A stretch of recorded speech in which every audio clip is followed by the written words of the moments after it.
Bom dia, a graça e a paz do nosso Senhor Jesus Cristo sejam com todos vós. A graça e a paz, meu irmão, minha irmã. Vamos a mais um estudozinho do Manancial nesta manhã de domingo. Hoje é 27 de março de 2022 e para a glória de Deus vamos fazer o estudozinho do Manancial que hoje se encontra aqui no livro de Daniel, no capítulo 6, do verso 1 ao verso 10, né? Então esse pessoal aí, na época de Daniel, com inveja dele, armaram. Eles viram que não podiam pegar Daniel em nenhuma outra, assim, desrespeitando as leis, né, porque ele era fiel. Então armaram para ele, para que o rei assinasse um decreto que não se poderia adorar e nem se curvar diante de outro Deus, a não ser o próprio rei da época, né? O rei aí, o faraó. Daniel na cova dos leões. E pareceu bem a Dário constituir sobre o reino a 120 presidentes que estivessem sobre todo o reino. Quer dizer, um governante esperto, né? Ele designou vários outros para ajudar na administração, né? E sobre eles 3 príncipes, dos quais Daniel era um, aos quais esses presidentes dessem conta, para que o rei não sofresse dano. Quer dizer que esses 120 presidentes que Dário, né, colocou ali para ajudar na administração tinham que cuidar do reino e prestar conta a um desses 3 príncipes, e um deles era Daniel. Então o mesmo Daniel se distinguiu desses príncipes e presidentes, quer dizer que ele se destacava. Era uma pessoa que a luz brilhava mais forte, né? Porque nele havia um espírito excelente, olha aí, um espírito excelente, e o rei pensava constituí-lo sobre todo o reino. Então os príncipes e os presidentes procuravam achar ocasião contra Daniel a respeito do reino. Mas vejam bem, irmãos, eles não acharam. Mas não podiam achar ocasião ou culpa alguma, porque ele era fiel e não se achava nele nenhum vício nem culpa. Quer dizer, ele poderia estar sendo uma pessoa que trabalhava ali para o rei, um corrupto, poderia estar roubando, desviando alguma coisa, querendo alguma coisa para si, mas a palavra de Deus nos diz aqui, a palavra de Deus, irmão. Não é eu que estou falando, não. É a palavra de Deus, diz que ele era fiel. E você, meu irmão, minha irmã, você é fiel? Você serve a Deus verdadeiramente? Eu estava me questionando agora há pouco aqui, estava lendo. Será que nós somos fiéis mesmo? Fiel como Daniel, de ao ponto de as pessoas olharem para ele e não acharem culpa nenhuma, de nada. Ele era fiel.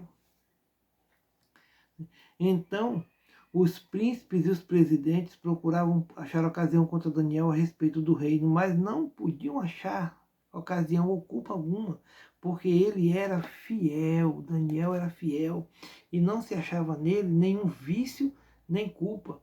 Então estes homens disseram: nunca acharemos ocasião alguma contra este Daniel, se não a procurarmos contra ele na lei do seu Deus. Quer dizer, vamos ver se a gente acha alguma coisa para ele infligir, né? Mesmo assim, eles armaram para Daniel por causa de uma inveja, um negócio que é cabuloso, né? Eu me proíbo de ter inveja de alguém. Eu não tenho. De jeito nenhum. Eu sei que o que Deus tem para mim é meu e vai chegar no momento certo, na hora certa, porque Deus sabe, né, o que nós necessitamos. Não é verdade? Aleluia. Então estes príncipes e presidentes foram juntos ao rei e disseram-lhe assim: ó rei Dário, vive eternamente. Todos os príncipes do reino e os prefeitos e presidentes, capitães e governadores tomaram conselho a fim de estabelecerem um edito real, quer dizer, uma lei, e fazerem firme este mandamento, para se cumprir o mandamento, que qualquer que, por espaço de 30 dias, fizer uma petição a qualquer Deus ou a qualquer homem, e não a ti, ó rei, seja lançado na cova dos leões. Olha só, armando contra Daniel, né? Agora, pois, ó rei, confirma o edito e assina a escritura para que não seja mudada, conforme a lei dos medos e dos persas, que se não pode revogar. Tu já pensou? Ele assinou a lei e não podia ser revogada.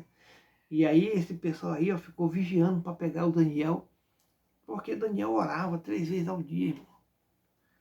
Você ora? Você ora pelo menos uma vez ao dia? Né? Esse é o questionamento que eu venho me fazendo. Se todos os exemplos que tem na Bíblia para a gente seguir, um bom exemplo desse, de orar 3 vezes ao dia.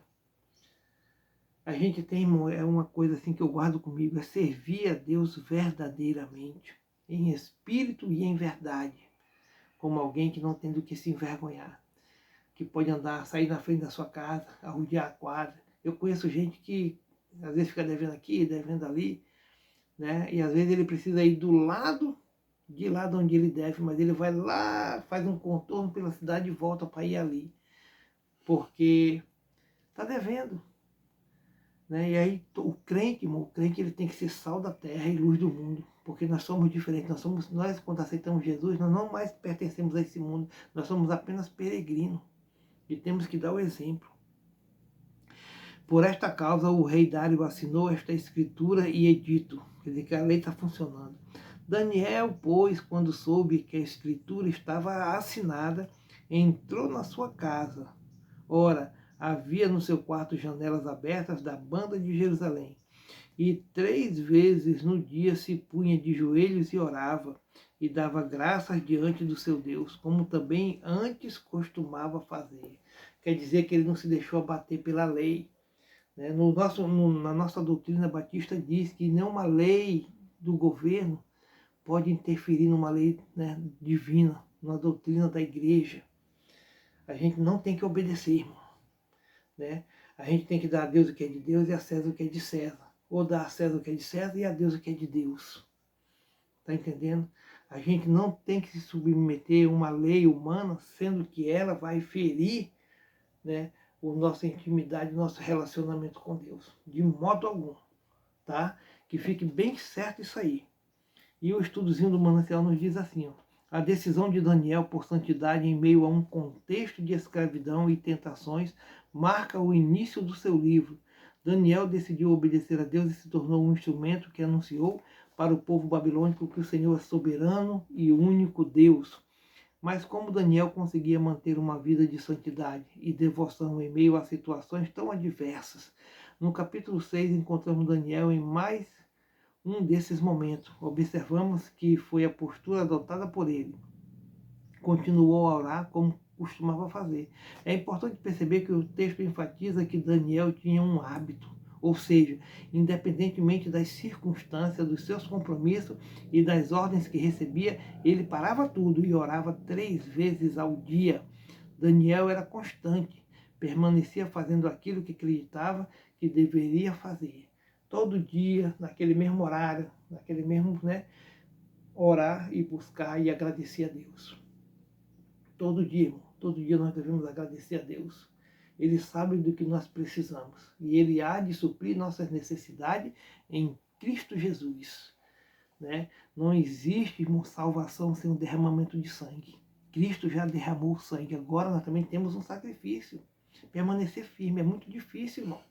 Permanecer firme na presença do Senhor.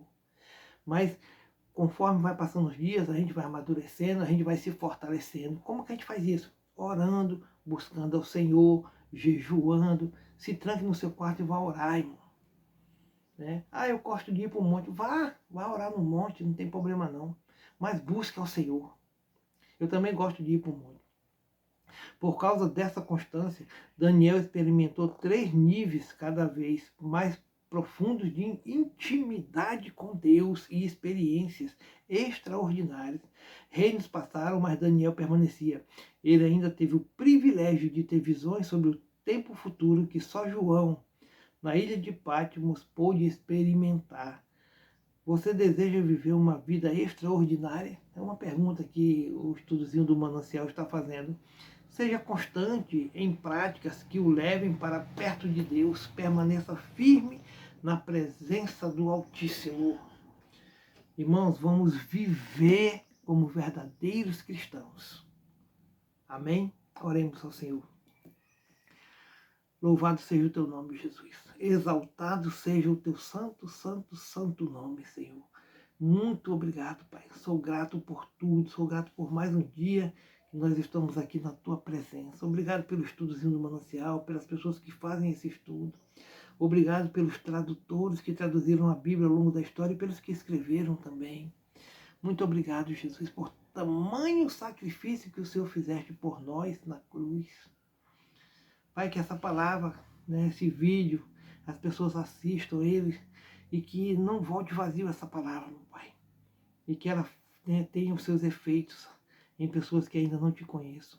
E pessoas que estão afastadas do Senhor, que voltem e se reconciliem com o Senhor. Muito obrigado, Jesus. Muito obrigado. Obrigado pela igreja que eu sirvo e aprendo mais de Ti aqui em Guajará-Mirim, Rondônia. Pela primeira igreja batista daqui. Deus abençoe o pastor da igreja, o pastor Juvenal. Todos os irmãos, todos os membros ali, todos os visitantes congregados, Senhor. Muito obrigado. Deus abençoe todos os filhos de Deus espalhados pelo mundo todo agorinha. Hoje é dia de escola bíblica dominical. Que o Senhor nos abençoe, nos guarde, nos livre. Em nome de Jesus. Amém. Amém. Shalom, meu irmão.